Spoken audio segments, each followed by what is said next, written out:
Bitcoin is dumping and is dumping hard. We're going to look at some key reasons why and ask the question, is it going to reverse or has the pain just begun? This is Around the Blockchain.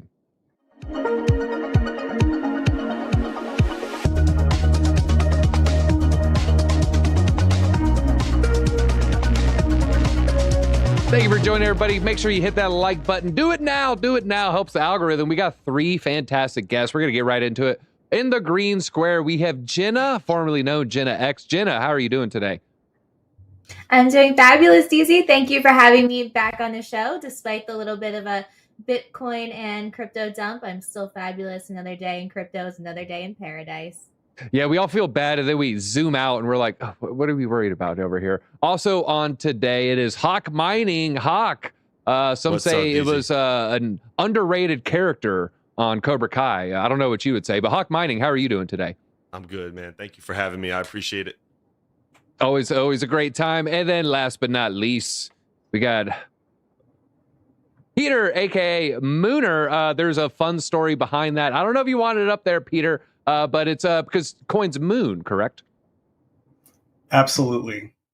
All right. Well, are things going to moon today? Let's look at Bitcoin. Actually, I kind of want to share this chart. I don't show the chart too often, but look at this drawdown. I mean, you can see Bitcoin. This is going back to Tuesday of last week. So we're going back about a week here. A little bit of action. Oh, is this a little action? We don't know. Oh, it's going a little bit up. And then, boom, it melted 5% in 5 minutes, everybody. Very, very quick drawdown right there. A lot of liquidations also. A lot of longs got liquidated. It looks like liquidated for over $400 million, over 120,000 trades. Ended up in the red. Hopefully it wasn't you watching at home. Looks like some whales stepped in. We're looking at some data here. 16,000 Bitcoin was sold on Binance over the weekend. The fiat value to that, 671 million at the time, $671 million. Then we saw the market cap fall about 30%. But you zoom out, everybody, we're still up over 10% for the past 30 days here. So, Hawk, you're a little bit closer to this. You're looking at the hash rate. You're seeing what the miners are doing. Are the miners capitulating? I want to ask you, we don't have that much time. We got 20 days left until the end of the year. Right. How are you feeling about Bitcoin leading up to the beginning of next year? Are you feeling bearish or are you feeling bullish?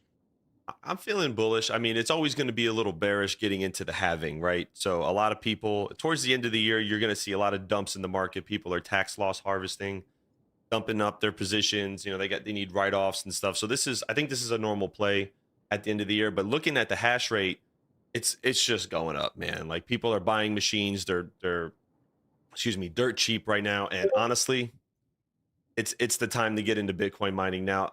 The question's going to be, though, with this halving that we have coming up, we have something that's never happened before. We have these ETFs. Oh no, we're going to get into that, but there's going to be a bunch of different things that are going to affect this cycle that it's never happened before. So it's going to be an interesting ride. All right, you brought up the ETFs. Now, Peter, I'm going to throw this your way. There's rumors. Oh, I know why we're falling. You have some anonymous account on Twitter, on X. They're saying, oh, well, clearly the ETFs are being rejected. There's about to be a bloodbath because we're not going to get the ETF approval January 10th, 9th, or 8th. What are your thoughts? Do you think if there was no ETF happening next month, does this explain this drop? Would we see a bigger drop? What are your thoughts on that rumor? Yeah, I think that would explain the drop because the smart money is going to get out first, right? I tend to follow the Wyckoff distribution pattern. And if you look at it that way, this last run up was the second to last leg to run it up past what everyone thought it could do. And then the very last leg of the pattern is to run it way back down so that the whales can accumulate again. So I feel like that's what we might see happen. All right, and I'm looking up some Wyckoff accumulation here. I don't know if it'll zoom in for us here, but what is the Wyckoff? If we could find it, okay, I'm looking for it. I'll find it. Oh, here we go. The Wyckoff accumulation. You can see here a little support, little resistance is kind of act as the springboard. Where would you say we're at in this period, Peter? So the second to last leg is to run it up past what everyone thinks is possible. Okay, so I think that kind of just happened. And then the last leg is to run it back down to either the previous low or near the previous low. so that whales can reaccumulate. And then from there is when it's going to take off. All right. You can see here, if we share this chart one more time, you see a couple times, go above what is expected, and then, hey, guys, it might go below what is expected, below what is expected. But if you're looking at the 4-year cycle, we're still a ways away from Q3 2025, which would predict Q4 even, which would predict that next all-time high. All right. Now, Jenna, I want to throw it your way here because, you look at a lot of altcoins, and I don't want to talk about at the halving or, end of 2025. Let's just talk about this year. Leading up, there's only 20 days left. Would you rather be in altcoins or would you rather be in Bitcoin? If it is altcoins, which ones? I would rather be in altcoins. And if you'll notice, there were actually a lot that weren't really shaken up by this whole Bitcoin dip. Although last night, I have to tell you, I was trading and my eyes were like, but like Render, that wasn't really affected. AVAX, it wasn't affected. INJ, like those all look great.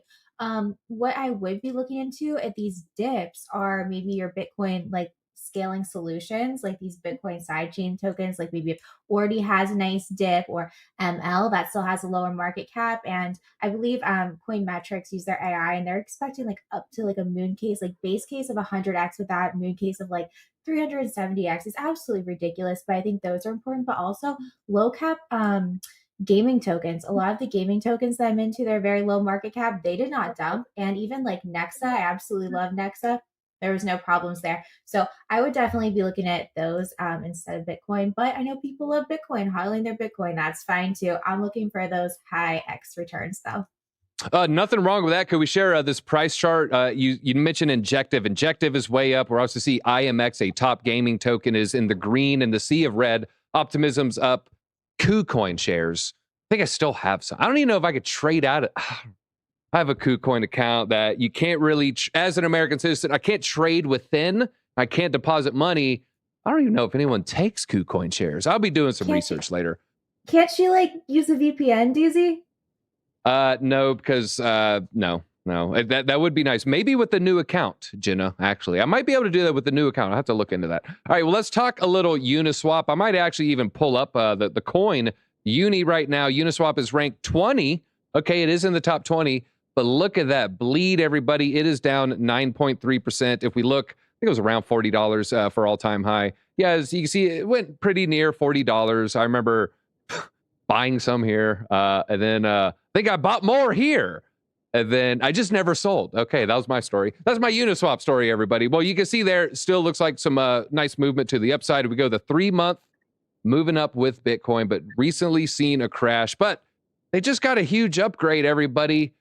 You can go trade Bitcoin on Uniswap now. What is going on with this? It's using Rootstock. It's a Bitcoin side chain. And similar to BRC20 implementation they had back in May, it's allowing extra Bitcoin trading features, increased liquidity, little yield opportunities, and extra swapping mechanisms for Bitcoin. If you use the Rootstock sidechain there, currently, so now we have ETH, Arbitrum, Optimism, Polygon, all on Uniswap, and now even more Bitcoin trading there. So pretty interesting to see. GFX Labs led the deployment of this. Now, Hawk mining, I don't think when you're mining Bitcoin, you're thinking, man, the DeFi possibilities of this digital gold should, in your opinion, not, can it? I think we all, hey, Bitcoin's freedom, right? But in your opinion, should Bitcoin have DeFi? I mean, yeah, why not? Why not? Why not? Why not? It's the evolution. There's not a lot of smart contract capabilities. Well, there isn't. And look, I think I look at it this way. Bitcoin, look, I'm not in the DeFi space. Okay, I don't know much about it. Maybe she would know better than me. But in my opinion, Bitcoin's no longer a coin to transact. It's something to hold. We've seen the network congestion is crazy. You can't. I guess there are companies trying to do stuff with the network, but I think honestly, just Bitcoin's just it's the gold standard. It's the first crypto. It's the old one. Let's move on to better tech. There is better tech out there. I mean, look at Caspa. Caspa's doing 1 second block times. You know what I mean? Compared to Bitcoin. I mean, and they're building a layer 2. I think Bitcoin's always going to be there. I love Bitcoin. I'm a huge Bitcoin fan. I'm not a maxi. And I think there's more interesting tech out there in the DeFi world. Yeah, you said a block time of one. What did you say? 1 second there? What were you saying? 1 minute? Caspa's got 1 second block time. Yep. 1 second block time. Okay, so that'd be 600 blocks for every one Bitcoin block. That would be the ratio there. All right, now, Jenna, what is your thoughts on, we kind of touched on DeFi, another aspect of Bitcoin, Hawk Mining it's a congested chain right now. We're starting to see ETH gas fee levels for, transacting with Bitcoin.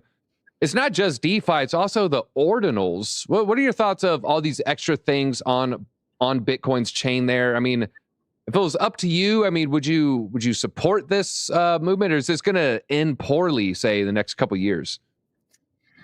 DC, I agree with Hawk Mining a lot on this. I think that Bitcoin is meant to be hodled. It's a dinosaur. Bitcoin is not the future of finance. Bitcoin is where you go to put your money as a store of value.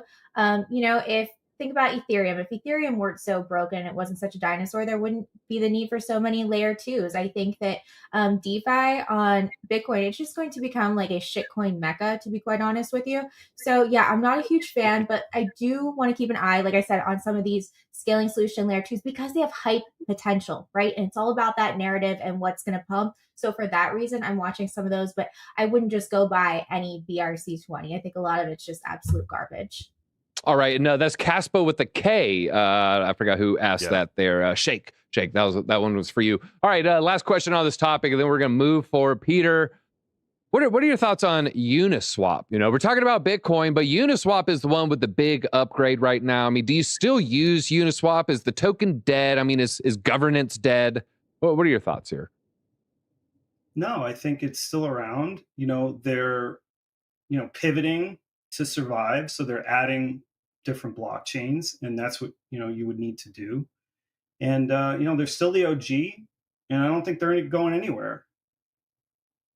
All right, let's pull up. I do want to look at the market cap here. I don't know why I'm zoomed in so tremendously here. All right, let's see. So this is the price. If we go to all time here, you see, it used to be a lot higher, but if we go to market cap, okay, actually a somewhat decent inflation right there. When you see the market cap look the same as the price, that's typically what I would consider a good sign right there. All right, for what it's worth, I think Uniswap would be at least triple this level 15 months from now, I would say. I think it depends on what gas fees look like.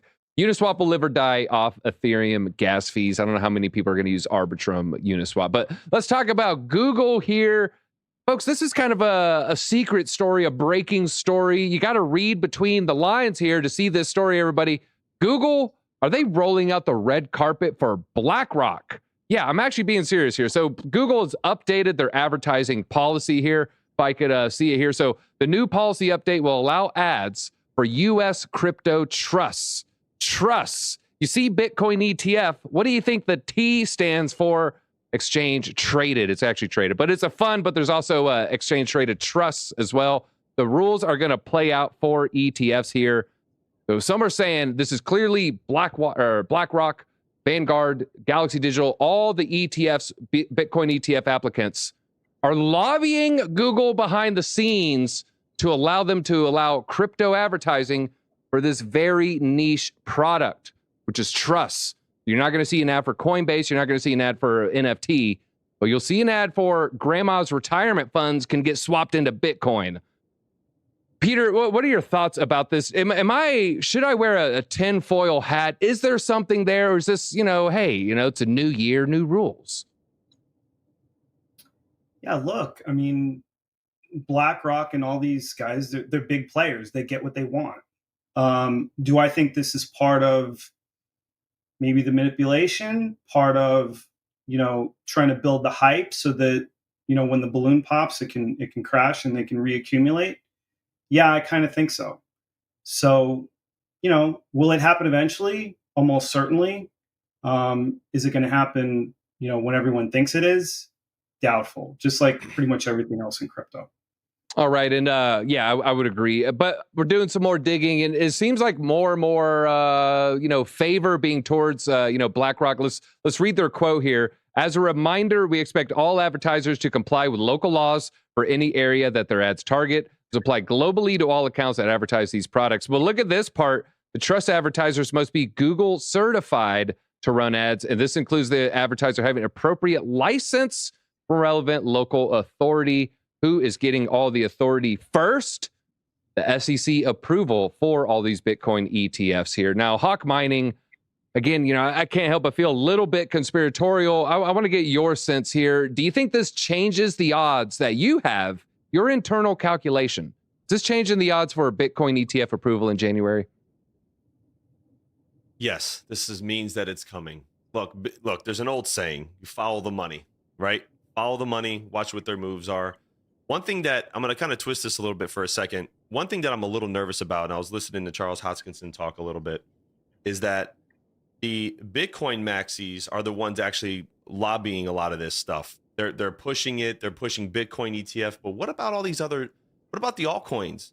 They shit on the altcoins so bad that that's where the crypto regulation is going to hit the most. Not the Bitcoiners. It's going to hit the altcoins. And this is why crypto is so divided right now. It's so divided. Everybody, there's the maxis over here. There's the altcoiners. There's the crypto miners. Guys, there's a video by Charles Hoskinson that everybody should watch. And he was talking about Ethereum, Cardano, and Bitcoin, I think was the title. Definitely watch this video because everybody needs to kind of come together in this space. Now, here's why I say this. This ETF is going to be something brand new to the market. Nobody knows. It's going to happen. It's just a matter of time. The dinosaurs are leaving the White House. The dinosaurs are leaving Congress. The new generation's coming in. It's going to be bullish, and it's going to happen. Don't miss the boat. All right, don't miss the boat, everybody. And if we look at gold, I'm actually going to pull this up real quick here. I think this is, this should work here. I'm going to put on the weekly chart here. And then the gold ETF was approved. This is a little sidetrack here. Gold ETF was approved November 18th, 2004. And if you look here, well, November 2004, an 8-year bull run after that. But folks, it's a little bit more nuanced than that. It wasn't just, all right, ETF was approved, everybody's just off to the races, correct? No, we're actually going to look, I'm going to do a deep dive in the actual days around that. And now if we can click on daily here, it should bring us a little bit closer. Watch this, folks. All right, I'm going to give me about 2 seconds to scroll. We're there, 2008, 7, 6. Here we go, 2004. We're scrolling.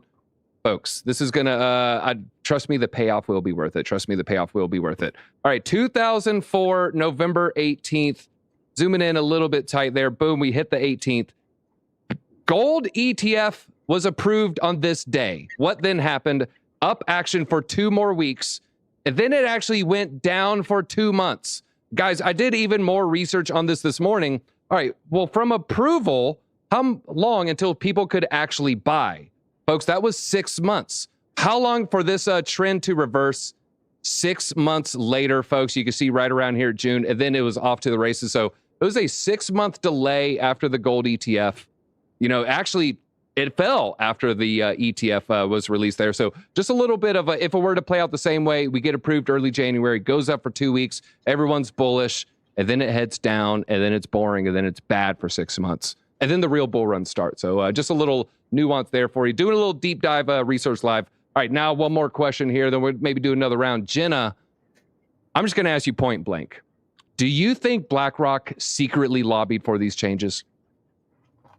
100%. Absolutely. And I don't think it's just BlackRock. I think it's all of these guys that are the big players that are applying for the ETF, because who's going to tell BlackRock no? Really? The SEC is not going to tell them no. Has the SEC ever really told them no? I don't think so. So no, 100% they're going to get their way, because isn't the timing just a little coincidental? I don't really believe in coincidences. So, I definitely think that they are pulling all of the strings, doing every single thing that they can to be able to put this out in your face, because why are they going to make this huge investment if they cannot legally advertise to people? So 100% easy. Guilty Sparks. So we're going to show that comment. SEC is BlackRock. We would agree with that for the most part. No one suppresses ICP. We talk about ICP. I like ICP. I think they have fantastic tech. It's probably a pretty good buy right now. Don't look at the all-time price chart, though. There's a lot of manipulation there. But hey, ICP seems pretty cheap at these levels. That one was for you, Jim VR. All right, we're going to go around the blockchain. Let's just give me a thumbs up or a thumbs down in the camera right now. Will these ads work for those people in those retirement accounts? All right. We're going to do one more question here. Oh, man. Let's see here. Will we get bullish action after the approval, or will it dump? Are we going up or down after ETF approval? Long term or short term? Short term. Yeah, I think short term. Yeah, I think it might play out similar to gold. I think we might get a little bit of bearish action here. Easy. Did you see Jamie Dimon on Congress? The Yes. CEO of JP Morgan? Yeah, he wants governments to ban Bitcoin, if those who missed it. It's complete BS. They're already fighting about it. Banks are already fighting about it because his competitors are about to take him out of business, and they're already at Congress and they're fighting about it. He's going to lobby who he needs to lobby, and we're going to see. Listen, whether you guys like it or not, crypto's political. I don't want to hear this DeFi, no politics, all this BS. Crypto's political. It's already on the front stage. Now you're going to see CEOs attack other CEOs, and this is going to, believe it or not, this is going to drive more adoption to the space. I hope as a community, as a crypto community, the Moon Boys, the miners, the DeFi space, I hope everybody comes together and comes together with this, because it's not Bitcoin that's going to be under attack. It's your precious altcoins that are going to be taken advantage of. And this is when you guys are going to have to stand up and fight and say something. Sorry. Yeah, I'm actually working on a video, the Binance SEC lawsuit. They listed 10 coins, and I'm making a video. The SEC will pump these 4 altcoins. So make sure you have notifications on. Peter, there's rumors. Some have some figures to kind of validate this claim. When Jamie Dimon, the CEO of JP Morgan, when Jamie Dimon speaks poorly about Bitcoin, they're secretly buying behind the scenes. He just spoke poorly about Bitcoin. Do you think he was secretly buying behind the scenes? Yeah. And it's happened before, not only with him, but other prominent people. And I think it'll continue to happen. You gotta almost do the opposite of what some of these people are saying, especially him, in my opinion. All right. And Shake and Bake talking about Fidelity also meeting with the SEC. Jenna, what are your thoughts on the Bitcoin ETF? Are you leaning towards approval? Are you leaning towards delay? Buy the rumor, sell the news. What's your analysis here? I definitely think in the first quarter of next year, we're going to have an approval. I don't know, obviously, if it'll be January. I don't think anyone knows other than the powers that be, because I don't have a crystal ball. But I definitely think it's going to happen in the first quarter. So I want to be ready for all of those pumps. All right, and we'll just go live. Look at the Bitcoin chart right now. Someone in the comments had a cheeky comment that DZ likes the 10-second chart. I go as high as the 5-minute. And then now maybe, hey, folks, maybe, we got a short-term bounce here, but hey, just be careful for another leg down. You got to be careful shorting in a bull market, though, because if you bet on going down, well, that's when it likes to go up, everybody. But you know what I would like to go up? The like count. If you want to go ahead, hit the like button, really help out this channel, really help support everything that we're building over here at Discover Crypto, and help out the channels right here. I want everybody to go down into the description, check out the links there, and then follow their links, follow their content. They're all putting out really good stuff there. Hawk Mining, I'm going to give you the final word here. Since you seem to have a little bit of an insight on what's going on, you said miners have never been more bullish. We're leading up to the halving. Final question here, final thoughts. Will we get another 50% pullback before the halving? Oh, man. Hold on. Where's that crystal ball Jenna was talking about? No, I don't. Nobody knows the markets, right? Nobody knows the markets. There's world events, tons of things that are going to happen. Here's what's going to happen, though, is that nobody moving forward with the ETFs and all this stuff, especially in the mining space, knows what's going to happen. We may not see a dip maybe after the halving like we've traditionally saw. I mean, if the ETFs get approved prior, maybe the price goes up. Maybe it stays around. Traditionally, after halving, we see dip. But I can tell you what the miners are doing. They are getting rid of units, and they are loading up with thousands, and I mean thousands, of Bitcoin mining machines. And I know I run a hosting company, and I just got an order for 200 yesterday. So I'm telling you, they're loading up right now. These people are insanely bullish on this. They want to get in early, and the machines are cheap right now. Everybody's pushing for it. And listen, is it a gamble? Everything in life is a gamble. You get in your car, you pull out of your driveway, it's a gamble. So I'm not going to be 80 years old laying in bed going, or 90, 95 going, man, I wish I would have really did that, and wish I would have did what I said on Altcoin Daily, 40, 50 years ago. No, if you want to get in, time is now. Get it done. It's going to be bullish. It's going to happen. Don't be that 95-year-old hawk mining everybody. You don't want to be laying on your final resting area saying, if only I would have hit the like button, that video would have had more reach, and then we would have pumped Bitcoin to all new highs. Every like button makes Bitcoin go up $1. That's all we got for you today. We'll see you tomorrow.